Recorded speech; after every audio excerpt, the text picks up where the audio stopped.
টুপি আর পাঞ্জাবি পরলেই যদি একটা মানুষ ধার্মিক হয়ে যাইতো আর ইমাম সাহেব হয়ে যাইতো, তাহলে অহরহ পাঞ্জাবি আর টুপি পরে কত শয়তান ঘুরে বেড়াচ্ছে আমাদের চোখের সামনে, তা আমরা দেখতেও পাচ্ছি না।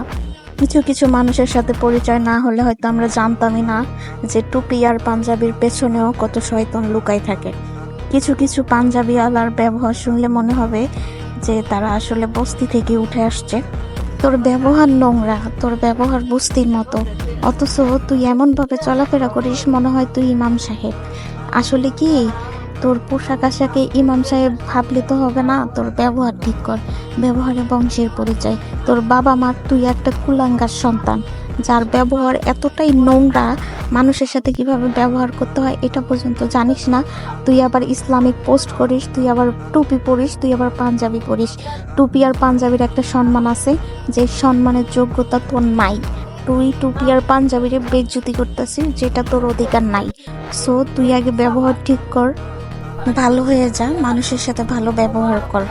রমজান মাস, এজন্য বেশি কিছু বললাম না। আল্লাহ তোরে হেদায়েত দান করুক, আমিন।